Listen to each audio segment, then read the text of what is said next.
पाठशाला में आपका स्वागत है। हम लाए हैं आपके लिए 50 इम्पोर्टेंट प्रश्नों का प्रैक्टिस सेट, और यह भी उन एग्ज़ाम के लिए जिसे आप क्रैक करना चाहते हैं, जैसे BPSC teacher, SSC GD, Bihar police, Bihar दरोगा, बिहार एसएससी आदि एग्ज़ाम के लिए। और इसमें खुद मेरे द्वारा क्वेश्चंस को फ्रेम किए गए हैं सोर्स के रूप में। लुसेंट ऑब्जेक्टिव, क्राउन ऑब्जेक्टिव और दृष्टि क्विक बुक का इस्तेमाल किया गया है, और चुन चुन करके मेरे द्वारा मिक्स प्रश्न निकाले गए हैं। और इतना ग्रांट पेपर में आने की इन सभी का गारंटी है, और यह हुबहू पेपर में छपने वाले प्रश्न हैं। और पीडीएफ के लिए आप टेलीग्राम चैनल से जुड़ जाएं, और इसी तरह की वीडियो के लिए चैनल को सब्सक्राइब करें। तो चलिए हम शुरू करते हैं। सेट नंबर 4 हम देखेंगे। आज का हमारा पहला प्रश्न है कि निम्नलिखित में से कौन सा सहायक संधि की विशेषता नहीं है। तो जैसे कि आप सभी जानते हैं कि सहायक संधि जो है यह डुप्ले के द्वारा जो है सबसे पहले लाया गया था, लेकिन व्यवस्थित रूप में यदि देखा जाए सहायक संधि का प्रयोग तो जो यह लॉर्ड बेलेजली के द्वारा जो है किया गया था। और आप देखेंगे कि लॉर्ड बेलेजली जो है इनके द्वारा 1798 ईस्वी में सहायक संधि लाया गया था। और यह जो सहायक संधि जो थी, इसके संदर्भ में पॉइंट आपको 2 इंपॉर्टेंट याद रखने हैं। पहला कि सबसे पहले किसके द्वारा सहायक संधि स्वीकार किया गया, तो सबसे पहले हैदराबाद जो है इसके द्वारा सहायक संधि 1798 में स्वीकार किया गया। और दूसरा हमारा यह है कि इंदौर जो थी उसके जो होलकर जो थे, तो इन होलकर के द्वारा सहायक संधि को स्वीकार नहीं किया गया था। आइए अब हम सहायक संधि की विशेषताएँ देखते हैं। तो पहली विशेषता है कि देशी रियासतों को एक ब्रिटिश रेजिमेंट रखना होता था, तो हमारा यह कथन सही है। दूसरा है कि देशी रियासतों की आंतरिक शासन कंपनी के अधीन थी, तो हमारा यही कथन गलत है, चूँकि आंतरिक शासन कंपनी के अधीन नहीं थी, बल्कि उनकी जो विदेश नीति जो थी यह कंपनी के अधीन थी। अगला हमारा डी नंबर पॉइंट है कि कंपनी की सेना का खर्च रियासत उठाती थी, तो यह भी कथन सही है। तो आप इन चारों कथन को अच्छे से ध्यान रखेंगे। अगली बार भी इसी तरह स्टेटमेंट को परिवर्तन करके प्रश्न पूछे जा सकते हैं। हमसे पूछा गया है विशेषता नहीं है, तो हमारा बी विशेषता नहीं है, यानी कि इस प्रश्न का सही जवाब ऑप्शन बी हो जाएगा। साथ में आप कुछ अन्य बातें भी लॉर्ड बेलेजली के विषय में ध्यान रखेंगे कि यह जो लॉर्ड बेलेजली हैं, तो इन्हें के द्वारा कोलकाता में जो है फोर्ट विलियम कॉलेज की स्थापना की गई थी, और यह जो है अपने को बंगाल का शेर कहा करते थे। आइए अब हम प्रश्न संख्या नेक्स्ट देखते हैं। तो प्रश्न संख्या हमारा 2 है कि निम्न में से किस समाचार पत्र पर वर्नाकुलर प्रेस एक्ट के तहत कार्रवाई की गई थी। तो जैसे कि आप जानते हैं कि भारत में वायसराय लॉर्ड लिटन थे, और यह लिटन जो थी इनका कार्यकाल 1876 से लेकर के और 1880 तक इनका कार्यकाल था। तो इनके द्वारा ही जो भारतीय जो प्रेस जो भारतीय के द्वारा लाए गए थे उनका दमन करने के लिए वर्नाकुलर प्रेस एक्ट इनके द्वारा लाया गया था। और यह प्रेस एक्ट जो है यह 1878 ईस्वी में इनके द्वारा लाया गया। तो इस प्रेस एक्ट के तहत जो कार्रवाई की गई थी, यह भारत मिहिर जो पत्रिका थी इसके विरुद्ध कार्रवाई की गई थी। तो हमारे इस प्रश्न का सही जवाब ऑप्शन बी हो जाएगा। लेकिन आप यहाँ ध्यान रखेंगे, खास करके जो ये वर्नाकुलर प्रेस एक्ट लाया गया था, यह सोम प्रकाश के विरुद्ध जो समाचार पत्र था उसके लिए लाया गया था, और इस सोम प्रकाश के संपादक थे ईश्वर चंद्र विद्यासागर। आप ये भी ध्यान रखेंगे। साथ में यहाँ पे कुछ पॉइंट और आप ध्यान रखेंगे कि इस वर्नाकुलर प्रेस एक्ट को लॉर्ड रिपन के द्वारा जो है समाप्त कर दिया गया। और एक अखबार था पायनियर जो ऑप्शन ए में है, तो इनके द्वारा जो है वर्नाकुलर प्रेस एक्ट का समर्थन किया गया था। आप ये भी पॉइंट को ध्यान रखेंगे।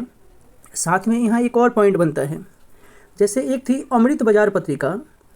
तो यह अमृत बाजार जो पत्रिका थी यह पहले आती थी बंगाली में, लेकिन वर्नाकुलर प्रेस एक्ट के कारण इसने स्वयं को अंग्रेजी में रूपांतरित कर लिया।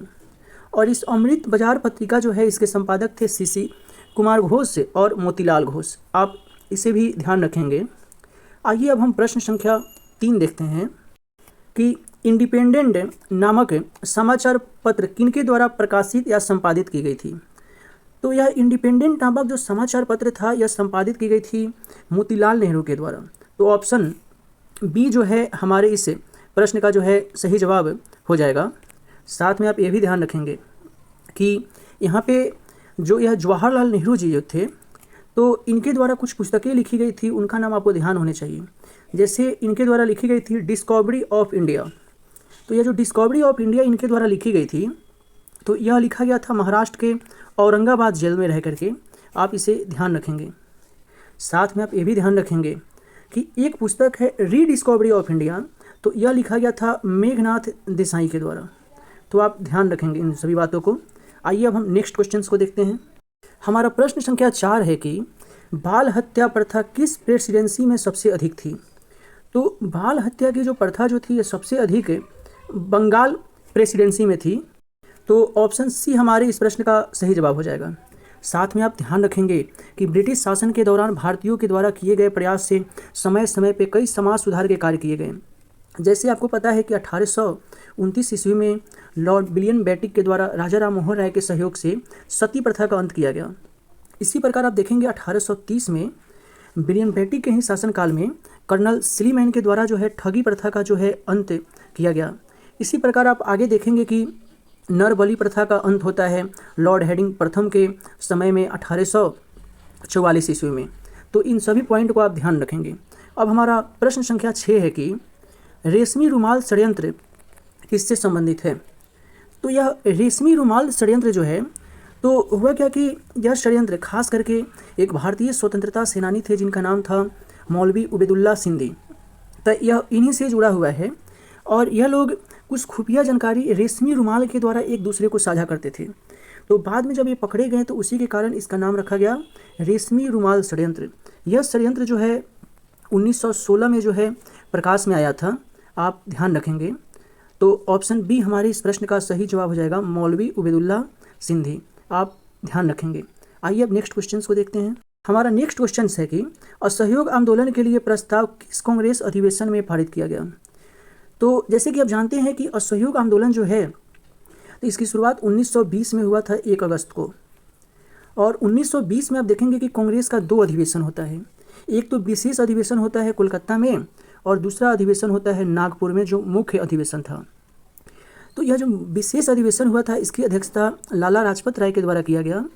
और यहाँ पे क्या हुआ कि असहयोग आंदोलन के विषय में चर्चा की गई थी। और दूसरा नागपुर जो अधिवेशन हुआ था इसकी अध्यक्षता किए थे बी राघवाचारी के द्वारा। और इसी नागपुर अधिवेशन में जो है असहयोग आंदोलन का प्रस्ताव जो है पारित कर दिया गया। और इस समय जो है भारत के जो वायसराय थे उनका नाम था माउंट चेम्सफोर्ड। क्या नाम था? चेम्सफोर्ड। आप ध्यान में रखेंगे। तो हमारे इस प्रश्न का सही जवाब ऑप्शन सी हो जाएगा, नागपुर अधिवेशन में प्रस्ताव पारित हुआ था। आइए अब प्रश्न संख्या हम 7 देखते हैं कि निम्नलिखित में से कौन पारिस्थितिक तंत्र के विषय में सही नहीं है। तो पहला हमारा ये है कि यह एक बंद तंत्र है। तो हमारा यही गलत है, क्योंकि पारिस्थितिक तंत्र जो है खुला तंत्र होता है। जैसे कि आप महासागर ले सकते हैं, वन ले सकते हैं, उष्णकटिबंधीय सदाबहार वन। बाकी ये 3 कथन है, आप ध्यान रखेंगे, क्योंकि अगली बार जब स्टेटमेंट दी जाएगी तो आप इससे संबंधित प्रश्न बन सकते हैं। तो ऑप्शन ए हमारे इस प्रश्न का सही जवाब हो जाएगा। यहाँ पे आप कुछ चीज़ और ध्यान रखेंगे कि जैसे ये जो पारिस्थितिक तंत्र जो है, तो इस शब्द का प्रयोग जो है एजी ट्रांसले के द्वारा किया गया था। किनके द्वारा? एजी ट्रांसले के द्वारा 1935 में किया गया था। आप ध्यान रखेंगे। और एक होता है शब्द पारिस्थितिकी यानी कि इकोलॉजी। तो इस इकोलॉजी शब्द का प्रयोग जो है अर्नेस्ट हैकल के द्वारा किया गया था। आप ये भी ध्यान रखेंगे। दोस्तों, जिस क्वेश्चन से संबंधित मैं जो पॉइंट बता रहा हूँ आप उसे कॉपी में नोट करते जाएंगे, ठीक है। आइए नेक्स्ट क्वेश्चन को देखते हैं। प्रश्न संख्या 8 है कि निम्नलिखित में से कौन प्रसिद्ध जैविक हॉट स्पॉट है। तो हॉट स्पॉट हम उस क्षेत्र को कहते हैं जहाँ पे अत्यधिक जैव विविधता पाई जाती है। तो पूरी दुनिया में वर्तमान में जो है 36 हॉट स्पॉट है। और इस हॉट स्पॉट जो शब्द है इसकी अवधारणा को जो है 1988 में दिया गया था नॉर्मस मेयर्स के द्वारा। आप ये भी ध्यान रखेंगे। और इन 36 हॉट स्पॉट्स में थे भारत में 4 हॉट स्पॉट्स हैं। आप इनका नाम ध्यान रखेंगे। पहला है पश्चिमी घाट, दूसरा है हिमालय, तीसरा है इंडो वर्मा और चौथा है सुंडालैंड। तो उपरोक्त ऑप्शन में से पश्चिमी घाट जो है भारत का जैविक हॉट स्पॉट्स है, यानी कि प्रश्न संख्या डी हमारे इस प्रश्न का सही जवाब हो जाएगा।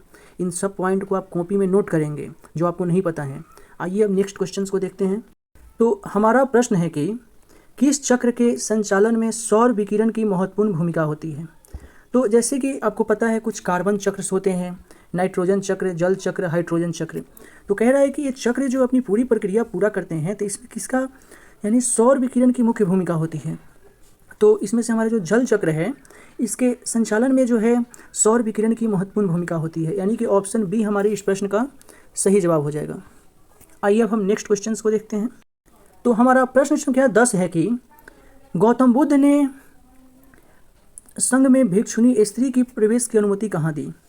तो गौतम बुद्ध के द्वारा जो है बौद्ध संघ में स्त्रियों की प्रवेश की अनुमति जो है यह वैशाली में दी गई थी।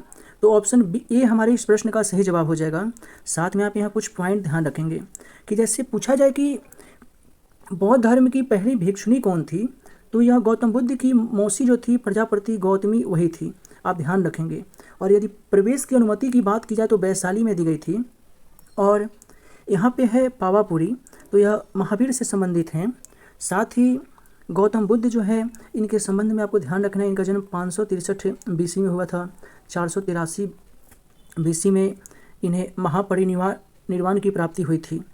साथ ही इनके द्वारा प्रथम उपदेश जो है सारनाथ में दिया गया था। और वहीं पे सर्वाधिक उपदेश की बात की जाए तो यह श्रावस्ती में दिया गया था, आप इसे भी ध्यान रखेंगे। साथ में वर्तमान में जो बोधि वृक्ष है बोधगया बिहार में, तो वो अपनी 5वीं पीढ़ी का जो है बोधि वृक्ष है, आप इसे भी ध्यान रखेंगे। आइए अब नेक्स्ट क्वेश्चन को देखते हैं। तो हमारा प्रश्न संख्या 11 है कि भारत के किस क्षेत्र में सर्वाधिक दैनिक तापांतर पाया जाता है। यानी कि मान लीजिए कि दिन का तापमान 20 डिग्री हो और रात का तापमान मान लीजिए -50 डिग्री हो जाए, तो अंतर लगभग 70 का आ रहा है। तो इसी प्रकार पूछ रहा है कि भारत का वो कौन सा क्षेत्र है जहाँ पे यह अंतर सर्वाधिक पाया जाता है। तो यह हमारा मरुस्थलीय क्षेत्र है। तो ऑप्शन सी हमारे इस प्रश्न का सही जवाब होगा। अब हम प्रश्न संख्या 12 देखेंगे कि 3 जनवरी को उपसौर की घटना होती है। तो आप यहाँ ध्यान रखेंगे, 2 कॉन्सेप्ट होता है, एक होता है उपसौर और एक होता है अपसौर। तो इन दो में अवधारणा में है क्या कि उपसौर होता है यह 3 जनवरी को और अपसौर होता है 4 जुलाई को। तो जब सूर्य और पृथ्वी के बीच की दूरी जब नज़दीक यानी सबसे कम होता है तो उस स्थिति को हम उपसौर कहते हैं और यह 3 जनवरी को होता है। और जब सूर्य और पृथ्वी के बीच की दूरी सर्वाधिक होता है तो उसे हम अपसौर कहते हैं। यहाँ एक और कॉन्सेप्ट होता है चंद्रमा और पृथ्वी के विषय में, आप इसका कमेंट बॉक्स में जवाब देंगे। हमारा यह कॉन्सेप्ट होता है उपभू और अपभू का, आप ध्यान रखेंगे। आइए ऑप्शंस देखते हैं। पहला है कि इस दिन पृथ्वी पर दिन रात बराबर होता है। तो पृथ्वी पर दिन रात बराबर 2 डेट में होता है, एक है 21 मार्च और दूसरा है 23 सितंबर, क्योंकि इन दोनों डेट में सूर्य का प्रकाश सीधे विषुवत रेखा पे प्रतिबिंबित होता है। बी है कि इस दिन पृथ्वी पर सबसे ठंडा दिन होता है, तो यह भी नहीं होगा। सी है कि इस दिन पृथ्वी सूर्य, हमारा सी ऑप्शन है कि इस दिन पृथ्वी सूर्य की दूरी न्यूनतम होती है, तो उपसौर में न्यूनतम होता है। तो ऑप्शन सी हमारे इस प्रश्न का सही जवाब हो जाएगा। और यदि अधिकतम दूरी कहे तो यह 4 जुलाई को होता है। आइए नेक्स्ट क्वेश्चन को देखते हैं। हमारा प्रश्न संख्या 13 है कि कौन सी भूकंपीय तरंगें सबसे अधिक विनाशकारी होता है। तो जैसे कि आप जानते हैं कि भूकंपीय तरंग जो है 3 टाइप्स के होते हैं, एक होता है पी तरंग, दूसरा होता है एस तरंग और तीसरा होता है एल तरंग। तो हमारा जो यह पी तरंग है यह अनुदैर्ध्य तरंग होता है और एस जो है यह अनुप्रस्थ होता है और यह पृष्ठीय होता है। पी का अर्थ हुआ प्राथमिक तरंग, एस का अर्थ हुआ सेकेंडरी तरंग और एल का अर्थ हुआ कि पृष्ठीय तरंग यानी कि सतही तरंग। तो इन तीनों तरंग में से तो जो हमारा पी तरंग है यह ठोस, द्रव और गैस तीनों माध्यम में गमन कर सकता है। तो वहीं पे एस तरंग जो है केवल ठोस माध्यम में गमन करता है, आप इसे ध्यान रखेंगे। और यदि नुकसान की दृष्टि से बात की जाए तो सबसे कम नुकसान पी तरंग करता है, उससे अधिक एस तरंग और सबसे अधिक एल तरंग नुकसान करता है। तो हमारे इस प्रश्न का सही जवाब जो है ऑप्शन सी हो जाएगा, एल तरंग। प्रश्न संख्या 14 है कि निम्नलिखित में से कौन सुमेलित है। तो कह रहा है रेड क्लिफ सीमा रेखा से संबंधित प्रश्न है। रेड क्लिफ यह भारत और चीन के बीच है, तो यह गलत हो जाएगा चूँकि यह भारत चीन नहीं, भारत और पाकिस्तान के बीच है। अगला है डुरंड रेखा, यह कह रहा है कि भारत और पाकिस्तान के बीच है, तो हमारा यह भी गलत हो जाएगा क्योंकि डुरंड रेखा जो है यह वर्तमान में पाकिस्तान और अफगानिस्तान के बीच है। अगला है हिंडनबर्ग रेखा, कह रहा है कि यह फ्रांस और बेल्जियम के बीच है, तो हमारा यह भी गलत होगा क्योंकि यह फ्रांस और बेल्जियम के बीच नहीं बल्कि जर्मनी और पोलैंड के बीच है। और अगला सी कह रहा है मैगिनॉट रेखा, तो ये कह रहा है फ्रांस और जर्मनी के बीच है, तो हमारा यही सही है, यही सुमेलित है। आइए नेक्स्ट क्वेश्चंस को देखते हैं। प्रश्न संख्या 15 है कि निम्नलिखित में से कौन सी पर्वत श्रृंखला सबसे लंबी है। तो उपरोक्त में से हमारा जो सबसे लंबी पर्वत श्रृंखला है यह एंडीज है, जो दक्षिण अमेरिका महाद्वीप में स्थित है, और इसका सबसे ऊंचा चोटी जो है यह माउंट एकांगुआ है। आप इसे भी ध्यान रखेंगे। लेकिन यहीं पे आपसे पूछ लिया जाए कि पूरब से पश्चिम दिशा में स्थित विश्व का सबसे लंबा पर्वत कौन है, तो वह हिमालय हो जाएगा। तो हमारे इस प्रश्न का सही जवाब ऑप्शन डी हो जाएगा। यह एंडीज जो है, आपको कमेंट बॉक्स में बताना है कि कितने देशों से यह गुजरता है, या आप प्लेलिस्ट में जाएंगे तब विश्व के जितने भी पर्वत हैं उससे संबंधित हमारा लेक्चर पड़ा हुआ है, आप वहां देख लेंगे। प्रश्न संख्या 16 है कि किस अधिनियम के द्वारा केंद्रीय बजट को राज्यों के बजट से अलग कर दिया गया। तो सबसे पहले आप देखेंगे क्या कि बजट के विषय में आप देखेंगे तो भारतीयों को सबसे पहले बजट पे कुछ अधिकार दिया गया, तो यह 1892 के अधिनियम के द्वारा दिया गया। इसके पश्चात आप देखेंगे कि 1919 का जो अधिनियम आता है, इसके द्वारा भारतीयों को कहा जाता है कि आप मत कर सकते हैं और पूरक प्रश्न पूछ सकते हैं। लेकिन वहीं पे जब 1919 का जो एक्ट आता है, तो इसके द्वारा कहा जाता है कि केंद्र के बजट को राज्यों के बजट से अब अलग कर दिया जाएगा। तो ऑप्शन सी जो है हमारे इस प्रश्न का जो है बी, भारत शासन अधिनियम 1919 आंसर हो जाएगा। आप यहाँ पे ध्यान रखेंगे कि यह जो भारत शासन अधिनियम 1935 है, तो इसके द्वारा क्या हुआ था कि प्रांतों में दैत शासन का अंत कर दिया गया और केंद्र में दैत शासन की स्थापना की गई। या आरबीआई की स्थापना हो, या अखिल भारतीय सेवा की स्थापना हो, या वर्मा देश को भारत से अलग करना हो, या संघीय न्यायालय की स्थापना करना हो, यह सब 1935 के अधिनियम के द्वारा हुआ है। आइए नेक्स्ट क्वेश्चन को देखते हैं। प्रश्न संख्या 17 है कि निम्नलिखित में से किस योजना के आधार पर संविधान सभा का गठन किया गया। तो संविधान सभा का गठन जो किया गया यह कैबिनेट मिशन की योजना के आधार पर किया गया। ऑप्शन ए हमारे इस प्रश्न का सही जवाब होगा। आप यहाँ ध्यान रखेंगे कि कैबिनेट मिशन जो आया था उसके 3 सदस्य थे। तीनों सदस्य में पहले एक थे आपका स्टुअर्ट क्रिप्स जो व्यापारी थे, दूसरे जो थे एबी अलेक्जेंडर, यह नौसेना के अध्यक्ष थे, तीसरे थे पैथिक लॉरेंस जो उस समय भारत सचिव थे। आप इनको ध्यान रखेंगे। आगे हमारा क्रिप्स मिशन जो है यह 1942 में आया था, आप इसे ध्यान रखेंगे। हंटर मिशन की बात की जाए तो यह 1882 में आया था, शिक्षा से संबंधित है। ली कमीशन की बात की जाए तो यह 1924 में आया था और इसी के सिफारिश पे 1926 में संघ लोक सेवा आयोग का गठन किया गया। आप इसे ध्यान रखेंगे। अब हमारा प्रश्न संख्या 18 है कि अंतरिम सरकार की गठन की घोषणा कब की गई। तो अंतिम सरकार की गठन की घोषणा जो है 24 अगस्त 1946 को की गई, यानी कि ऑप्शन बी हमारी इस प्रश्न का सही जवाब होगा। साथ में आप ध्यान रखेंगे कि यह जो अंतरिम सरकार की गठन की घोषणा की गई, तो इसमें प्रधानमंत्री जो बनाया गया वह जवाहरलाल नेहरू जी को बनाया गया था। साथ में आप ये भी ध्यान रखेंगे कि इसमें जो उस समय कृषि मंत्री बनाया गया था ये राजेंद्र प्रसाद जी को बनाया गया था, और वित्त मंत्री षणमुखम शेट्टी जी को बनाया गया था। रेल मंत्री की बात की जाए तो यह जॉन मथाई जी को बनाया था। आप इन सभी पॉइंट को ध्यान रखेंगे। आइए नेक्स्ट क्वेश्चन को देखते हैं। प्रश्न संख्या 19 है कि इसमें कथन दिया है, बताना है कि कौन सा कथन सही है राष्ट्रपति से संबंधित। तो हमारा पहला कथन है कि जब राज्य में राष्ट्रपति शासन लागू हो तो संसद को संबंधित राज्य के लिए राज सूची पर कानून बनाने की शक्ति प्राप्त होती है। तो हमारा यह जो कथन है सही है। कथन 2 है कि राष्ट्रपति शासन के उपरांत भी संसद द्वारा बनाया गया कानून प्रभावी रहता है। हाँ, प्रभावी रहता है, और यदि वो विधानसभा यदि उसे पारित कर दे तो अनिश्चित काल के लिए भी लागू हो सकता है। तो यहाँ हमारा कथन ए और बी दोनों सही है, यानी कि सी सही आंसर होगा। यदि हम बिहार के संदर्भ में देखें तो अब तक बिहार में 8 बार जो है राष्ट्रपति शासन लागू हो चुका है, और ये सबसे पहले जो है 1968 में राष्ट्रपति शासन लागू किया गया था। उस समय मुख्यमंत्री जो थे यह नित्यानंद कानूनगो जी थे, और राज्यपाल नित्यानंद कानूनगो जी थे, और मुख्यमंत्री जो थे या भोला पासवान शास्त्री जी थे। इनके नाम को आप ध्यान रखेंगे। साथ में आप ये भी ध्यान रखेंगे कि सबसे पहले राष्ट्रपति शासन 1951 में लागू हुआ था और यह पंजाब राज्य में लागू हुआ था। आप ये भी ध्यान रखेंगे। लेकिन यदि आपसे पूछा जाए कि सर्वाधिक समय तक कहाँ लागू हुआ था, तो यह जम्मू कश्मीर में लागू हुआ था। और यदि आपसे पूछा जाए सर्वाधिक बार कहाँ लागू हुआ था, तो यह यूपी और मणिपुर में लागू हो चुका है 10-10 बार। इन सभी पॉइंट को आप ध्यान रखेंगे और कॉपी में नोट करेंगे। आइए नेक्स्ट क्वेश्चन को देखते हैं। हमारा प्रश्न संख्या 20 है कि अनुच्छेद 54 का संबंध निम्नलिखित में से किससे है। तो अनुच्छेद 54 का संबंध जो है राष्ट्रपति के निर्वाचन से है। तो ऑप्शन ए जो है हमारे इस प्रश्न का सही जवाब होगा। साथ में आप ध्यान रखेंगे कि अनुच्छेद 52 जो है 52, ये कहता है कि भारत में एक राष्ट्रपति होगा।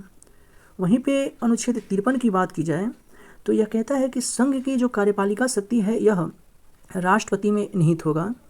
वहीं पे ये जो राष्ट्रपति की पदावधि है यानी कार्यकाल, तो यह अनुच्छेद 56 में बताया गया है।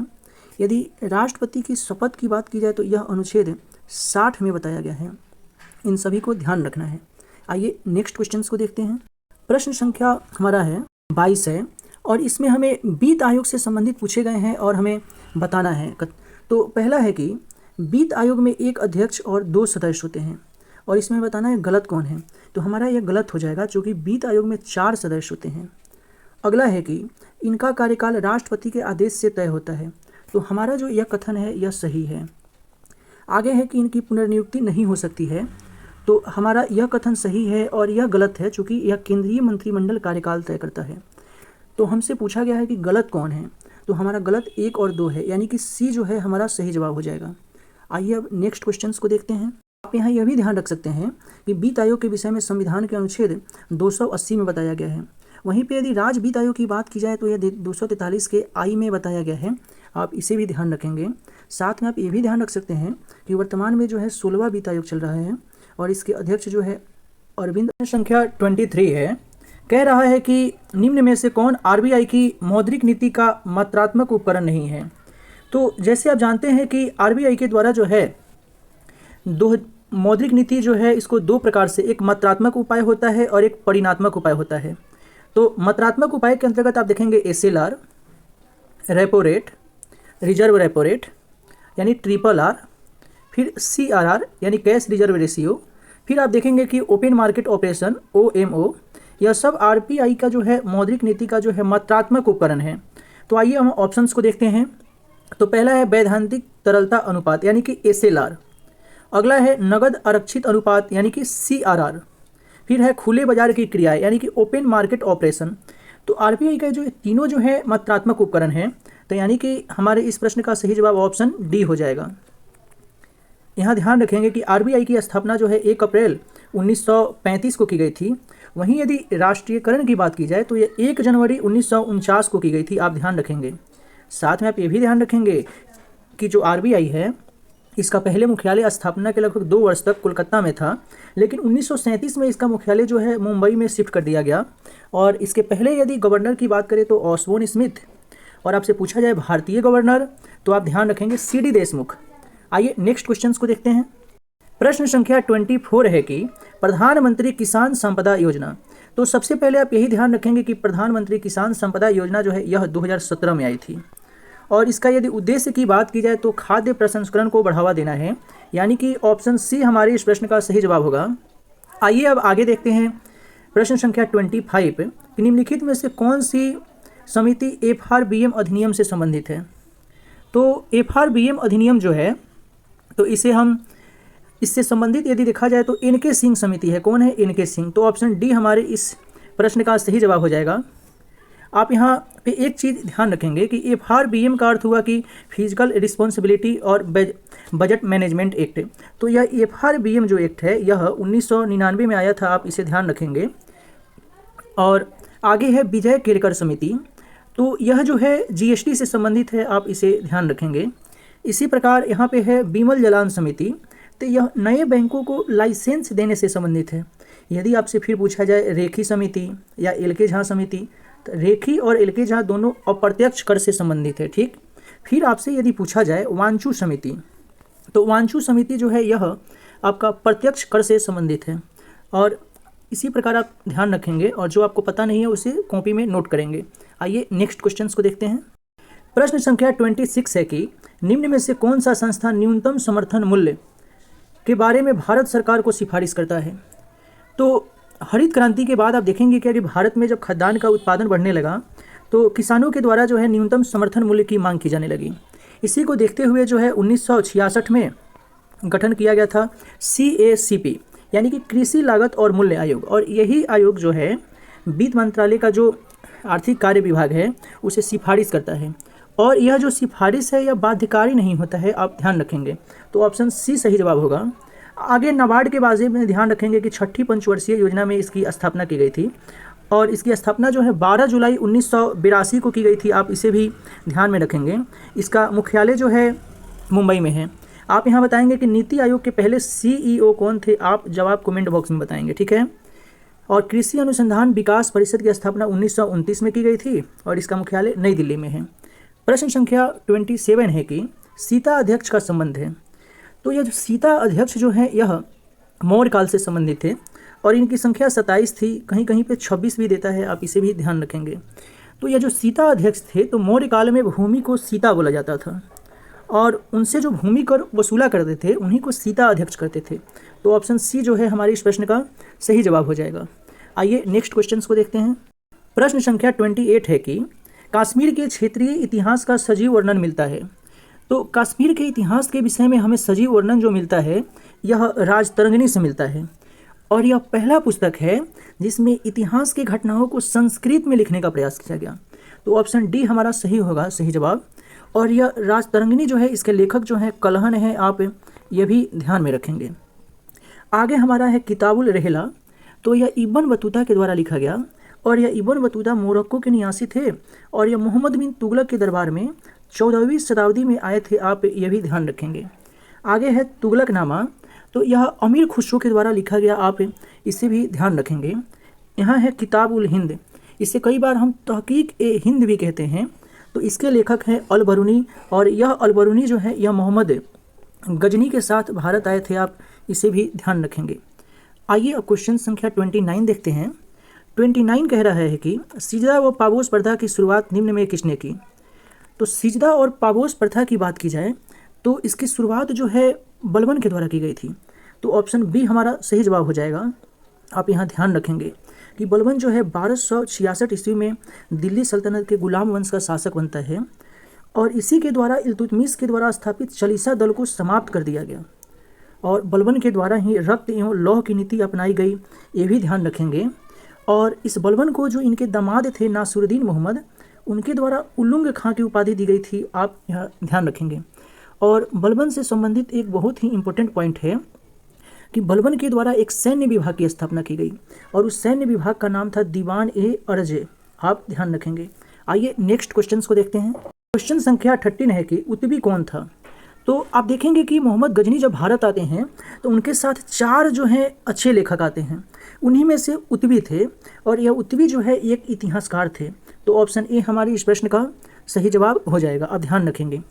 एक शाहनामा पुस्तक है, तो इस शाहनामा पुस्तक को जो है फिरदौसी लिखे थे और यह फिरदौसी जो थे यह भी मोहम्मद गजनी के साथ भारत आए थे। अभी आपने ऊपर देखा कि अल-बरूनी के विषय में, तो वह भी किसके साथ आए थे, मोहम्मद गजनी के साथ। आइए अब हम प्रश्न संख्या 31 देखते हैं। प्रश्न है कि शेर शाह के बारे में कौन सा कथन असत्य है, यानी कि गलत कथन बताना है। तो पहला कथन है कि शेर शाह ने बिलग्राम युद्ध विजय के बाद द्वितीय अफगान राज्य की स्थापना की, तो यह हमारा सही है। फिर है कि शेर शाह ने उपज का 1/3 भाग कर के रूप में लिया, यह भी सही है। फिर है शेर शाह का मकबरा दिल्ली में है, यह हमारा गलत है और हमसे असत्य कथन पूछा गया है, यानी कि ऑप्शन सी हमारे इस प्रश्न का सही जवाब होगा। आप यहाँ ध्यान रखेंगे कि शेर शाह जो थे इनके बचपन का नाम जो है फरीद खां था और इनका जन्म 1486 ईस्वी में हुआ था, आप ये भी ध्यान में रखेंगे। इनके द्वारा ही डाक प्रथा की शुरुआत की गई।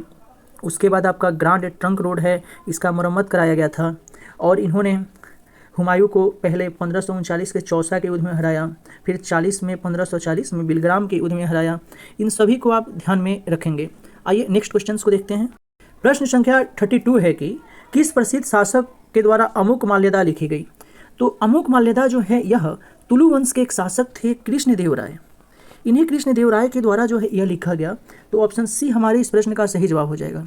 आप यहाँ ध्यान रखेंगे कि कृष्णदेव राय के दरबार में 2 पुर्तगाली यात्री आए थे, उनका ट्रिक क्या है, डब, ड से डोमिंगो पायस और ब से बारबोसा, आप इनको ध्यान रखेंगे।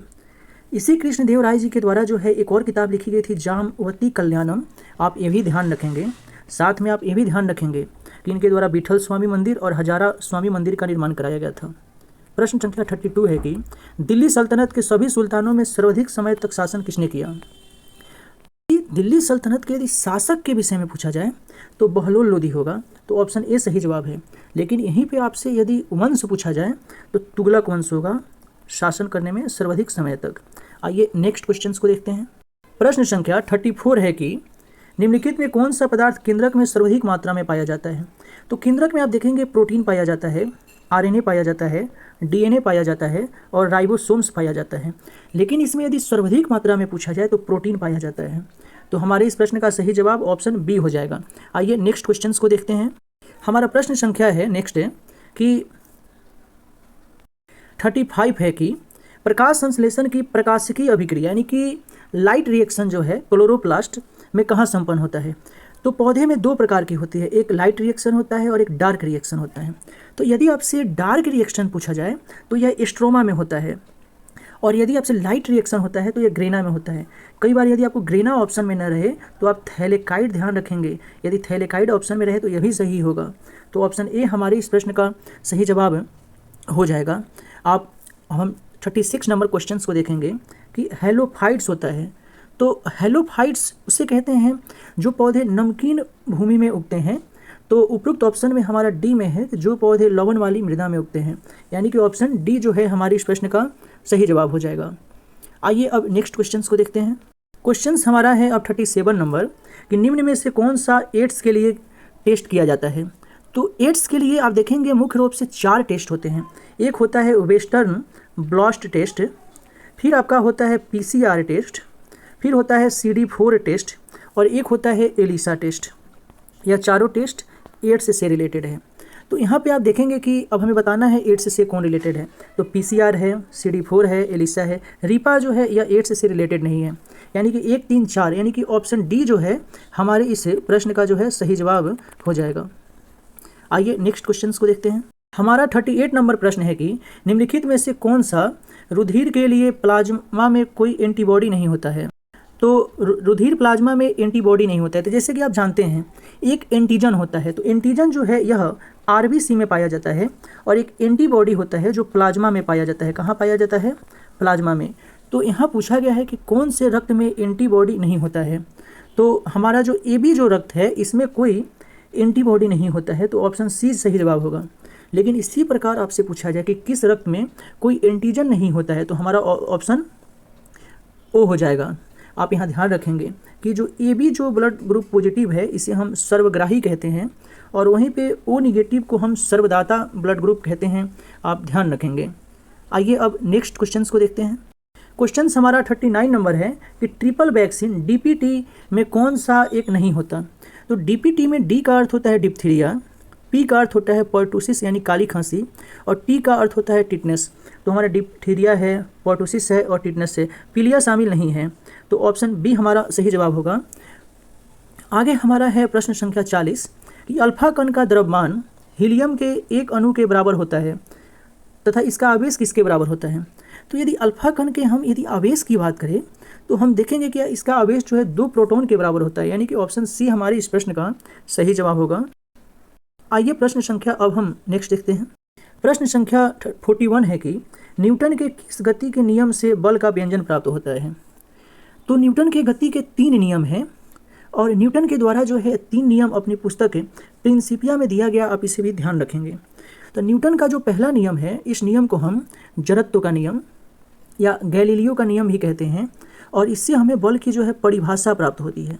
वहीं पे जो दूसरा नियम है तो इस दूसरे नियम को हम संवेग का परिवर्तन का नियम भी कहते हैं और इससे ही हमें बल का जो है व्यंजन प्राप्त होता है। आप ध्यान रखेंगे बल का व्यंजन क्या होता है, F बराबर ma, आप इसे ध्यान रखेंगे। और तीसरा नियम जो है इसे हम क्रिया प्रतिक्रिया का नियम कहते हैं और इससे हमें बल की जो है प्रकृति का पता चलता है। तो आप इन तीनों को ध्यान रखेंगे। तो यहाँ व्यंजन पूछा गया है तो दूसरे नियम से हमें व्यंजन प्राप्त होता है, यानी कि ऑप्शन बी हमारा सही जवाब हो जाएगा। प्रश्न संख्या 42 है कि सिलिकॉन, जर्मेनियम, कार्बन आदि पदार्थों की प्रतिरोधकता ताप बढ़ने पर क्या होता है। तो देखिए जो चालक जो होते हैं तो उनका जब ताप बढ़ता है तो ताप बढ़ने से प्रतिरोधकता बढ़ती है, लेकिन वहीं पे अर्धचालक जो होते हैं तो इनकी घटती है। तो यानी कि ऑप्शन बी सही जवाब होगा, घटता है। और यदि चालक रहता तो बढ़ता है। तो ऑप्शन बी हमारे इस प्रश्न का सही जवाब हो जाएगा। आइए नेक्स्ट क्वेश्चन को देखते हैं।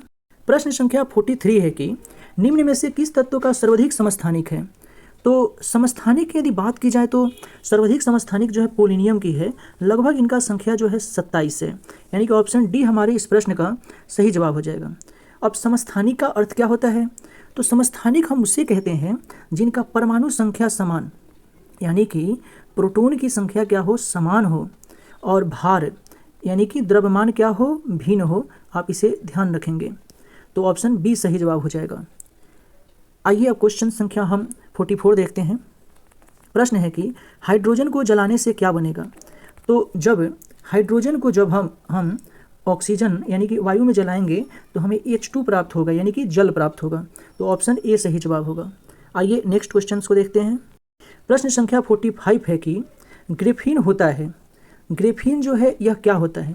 तो ग्रेफीन जो है यह कार्बन का एक अपरूप है, और वो भी नैनो अपरूप है, इसे ध्यान रखेंगे।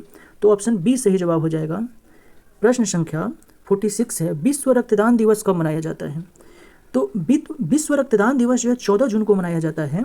ऑप्शन डी हमारा सही जवाब हो जाएगा, आप ध्यान रखेंगे। आइए नेक्स्ट क्वेश्चन को देखते हैं। क्वेश्चन हमारा 47 है, यहाँ पे अनुसंधान संस्थाएं हैं और उनके मुख्यालय से संबंधित प्रश्न है। तो पहला है प्लाज्मा अनुसंधान संस्थान, तो यह गांधीनगर में है, तो ऑप्शन ए में मिलेगा। फिर है राष्ट्रीय समुद्र विज्ञान संस्थान, इसका मुख्यालय पणजी में है। फिर है खाद्य प्रौद्योगिकी अनुसंधान संस्थान, इसका मुख्यालय मैसूर में है। फिर है मौसम विज्ञान संस्थान, यह दिल्ली में है। तो यानी कि हमारा सही जवाब हो जाएगा ए 4 2 3, 1 4 2 3, यानी कि ऑप्शन डी हमारा सही जवाब होगा। आइए नेक्स्ट क्वेश्चन को देखते हैं। क्वेश्चन है पंचरात्र का संबंध किस धर्म से है? तो जो पंचरात्र है इसका संबंध है जो है वैष्णव धर्म से है, यानी कि ऑप्शन ए सही जवाब होगा। बौद्ध धर्म से जो संबंधित है उसे हम त्रिपिटक कहते हैं, आप इसे भी ध्यान रखेंगे। और जैन धर्म की बात की जाए तो इससे संबंधित है भद्रबाहु चरित्र, आप इसे भी ध्यान रखेंगे। नेक्स्ट क्वेश्चन हमारा 49 है, एकमात्र भारतीय जिसे रसायन के क्षेत्र में नोबेल पुरस्कार, तो एकमात्र भारतीय जो थे जिन्हें नोबेल पुरस्कार प्राप्त हुआ, यहाँ हमारा विषय क्या है, रसायन के क्षेत्र में। तो जैसे कि आप जानते हैं कि सबसे पहले नोबेल पुरस्कार जो मिला था भारतीय, वह थे गुरु रविंद्रनाथ टैगोर। टैगोर जी को जो नोबेल पुरस्कार मिला था यह साहित्य के क्षेत्र में मिला था। उसके पश्चात आप देखेंगे क्या कि 1930 में सुब्रमण्यम चंद्रशेखर जी को मिला था नोबेल पुरस्कार। आप 1968 में देखेंगे कि अरविंद खुराना जी को नोबेल पुरस्कार मिला था। BS नयपाल जी को आप देखेंगे 2001 में मिला था इनको साहित्य के क्षेत्र में नोबेल पुरस्कार। रसायन के क्षेत्र में नोबेल पुरस्कार मिला है वह है वेंकट रमन रामकृष्णन, यानी कि ऑप्शन ए हमारा सही जवाब होगा। अब हमारा प्रश्न संख्या 15 है कि भारतीय नौसेना की पहली महिला पायलट लेफ्टिनेंट शिवांगी स्वरूप बनी, वह किस राज्य की रहने वाली है? तो शिवांगी स्वरूप जो है यह बिहार की रहने वाली है, यानी कि ऑप्शन ए हमारे इस प्रश्न का सही जवाब होगा। तो दोस्तों यह रहा हमारा सेशन, कैसा लगा कमेंट बॉक्स में बताएं। जो भी प्रश्न पूछे गए हैं उसका जवाब कमेंट बॉक्स में बताएं, और हमारे चैनल सिसान पाठशाला को सब्सक्राइब करें, वीडियो को लाइक करें, शेयर करें, और इसी प्रकार के लिए वीडियो के लिए आप एक बार प्लेलिस्ट को चेक करें। Thank you.